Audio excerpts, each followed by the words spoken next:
Bienvenidos un día más a esta tu casa, el canal de la Academia Santo Domingo. En este vídeo vamos a hablar de la estructura de la Constitución, dedicado sobre todo a aquellos alumnos que sois nuevos y que estáis empezando a estudiar en estos momentos la Constitución española. Vamos a explicar. Dentro de la Constitución hemos visto en clase, ¿de acuerdo?, que son 169 artículos y que de esos artículos hemos visto que se subdividen en capítulos y que aparte de esos 10 títulos tenemos un preámbulo, ¿de acuerdo?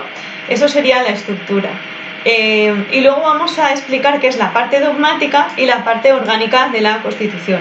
La parte dogmática, en este caso, está integrada por el preámbulo, por la introducción, el valor un poco declarativo de lo que es pues el libro de la Constitución, ¿no? Que no deja de ser la normativa, entre comillas, que nos permite funcionar a nivel social en España, ¿de acuerdo? Luego es un texto declarativo, la parte dogmática, con los principios, los fundamentos, etcétera, ¿no? Y por último, pues el título primero, subdividido en los 5 capítulos, etcétera. En este caso, en la parte dogmática siempre se reconocen los derechos y los deberes fundamentales.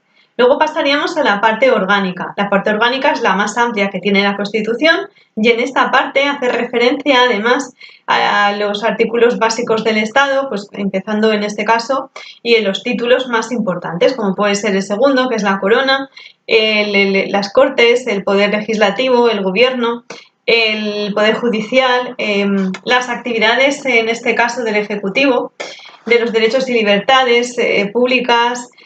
Luego, pues la estructura, por ejemplo, de las comunidades autónomas, el Tribunal Constitucional, etcétera. Todo esto estaría en lo que llamamos la parte orgánica.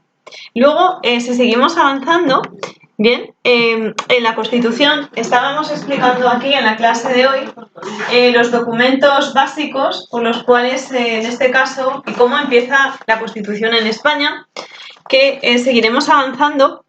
No quiero hacer este vídeo muy largo, ¿vale? Es simplemente la parte dogmática y luego la parte orgánica. Subiré al otro vídeo donde explicamos las fases que tiene la Constitución, que no deja de ser un proceso bastante interesante, es decir, cómo se estructuran esas fases, cómo empezó, quiénes fueron los padres de la Constitución, qué partidos políticos intervinieron de esta época, etcétera, ¿vale? Nosotros tenemos que, bueno, eso os avanzo algo, ¿de acuerdo? En este caso son 7 los llamados padres de la Constitución, formados pues en este caso por el PSOE, la Alianza Popular de aquella época, el CDS, que era el partido de centro, el equivalente a Ciudadanos en esta época actual, y luego tenemos los partidos catalanes, también se manifestaron ahí, y luego también el Partido Comunista. A partir de ahí, pues bueno, estos 7 señores pues dieron una primera vuelta y empezaron lo que se llama la primera fase, ¿de acuerdo? A través de una comisión de que están estos partidos integrados, todo esto lo vimos en clase,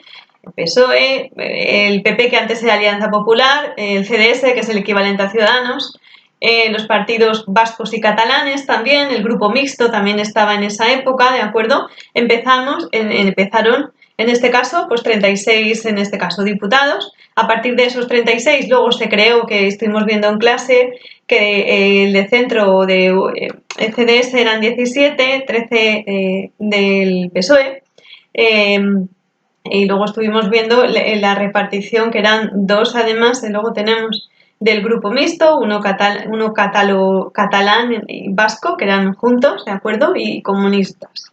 Y luego, a partir de ahí, se crea una comisión de 7 personas, que son los llamados padres de la Constitución, que hacen, en este caso, que sigan estas fases que hemos visto en clase hoy, ¿de acuerdo?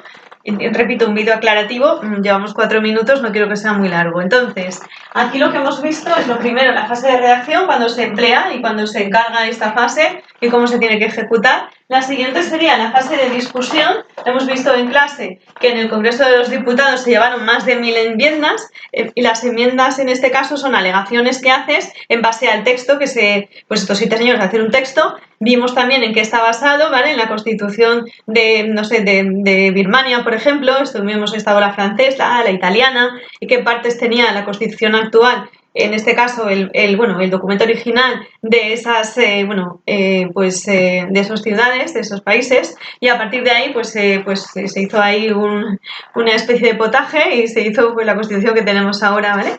Y entonces ahora nosotros tenemos la fase de redacción. Luego la discusión con más de 1000 enmiendas en el Congreso, hemos dicho, de los Diputados, se pusieron otras, o se emitieron otras 1000 enmiendas en el Congreso, en el Senado, y luego la cuarta fase sería la fase de aprobación. Dentro de la fase de aprobación, en este caso, ¿vale? Hemos explicado el ministro de la época, Arias, ¿vale? Cómo en este caso pues se hizo un referéndum. Luego, en la fase de aprobación, el referéndum que se votó positivamente, y a partir de ahí viene la siguiente fase, que sería la fase de vigencia. La fase de vigencia, que todo esto son preguntas tipo test para el examen de oposición, ¿vale? Está estructurada además en ratificado el referéndum. Hemos dicho la fecha importante, el 6 de diciembre del 78. La segunda fecha importante fue cuando fue sancionado. Sancionado significa aprobado por el rey. En este caso sería el 27 de diciembre del 78. Y luego la entrega, cuando entra en vigor, en este caso, la Constitución nueva, que es tras la publicación en el BOE, que sería el 29 de diciembre del 78. Entonces, esas tres fechas importantes, ¿vale? Que son de todas del año 78, ¿de acuerdo? Muchos igual no habíamos nacido, otros sí, ¿vale? Y entonces tenemos ahí el 6 del 12 de 78, la ratificación el 27 de diciembre, o sea, el 6 de diciembre, 27 de diciembre y 29 de diciembre. 6, 27 y 29, ¿vale? Cuando en este caso se ratificó, ¿vale? Cuando se sancionó y cuando entra en vigor. Y luego otra fecha importante, hemos dicho, de cara a los exámenes que tenemos, en este caso sería que el 31 de octubre del 78, estos 7 el padre de la Constitución, aprueba la Constitución, terminan ese documento y luego se aprueba por un referéndum a toda la población de España, ¿vale? Esa es otra fecha importante, que sería el 31 de octubre del 78, ¿vale? Hemos comentado también las fechas posibles de los exámenes, sobre todo para los que vais a la comunidad autónoma, los servicios de sanidad, sobre todo, ¿de acuerdo? Y ya para el año que viene, pues consejes, ordenanzas o administrativos del Estado, ¿de acuerdo? Y eso es un poco el vídeo que quería hacer, corto y preciso de datos. Chao, nos vemos.